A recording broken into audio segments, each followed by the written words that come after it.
regards to facilities maintenance.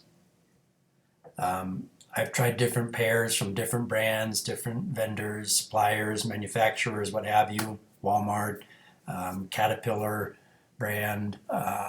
Currently, I wear these Wolverines from Famous Footwear is where I bought mine. They also sell these in soft toe, steel toe, different sizes, different widths. I like to buy the wide width. I actually have some foot problems, so if you have sore feet or you have bunions or foot problems, I'd recommend buying wide width work boots. And they do come in a couple different colors. They have good tread pattern, good ankle support.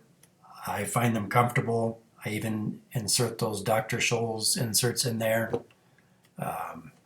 They work just fine for me. So different views of the work boot that I use from the back and the side. And here's the details of the work boot. That's the style number. They're waterproof, soft toe. Again, they offer steel toe if that's required in your facility.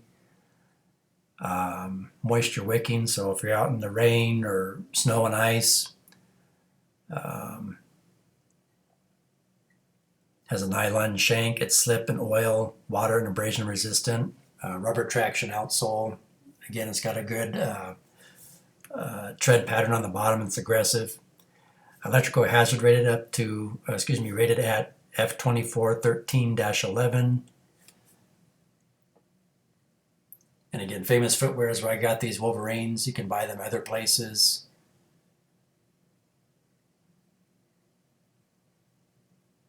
The ones I personally found at Walmart, they're less expensive, but they're not as comfortable. They don't last as long. Work boots, I kind of think you get what you pay for.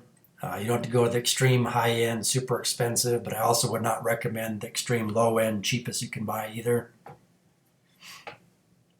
They also make special work boots, so if you're a welder and you need, covers over your boots, they have those for welders, etc. Thanks for watching. Please like, share, subscribe, and ring the bell for notifications. Please leave me a comment if you have ideas for future videos you'd like me to produce. Thank you.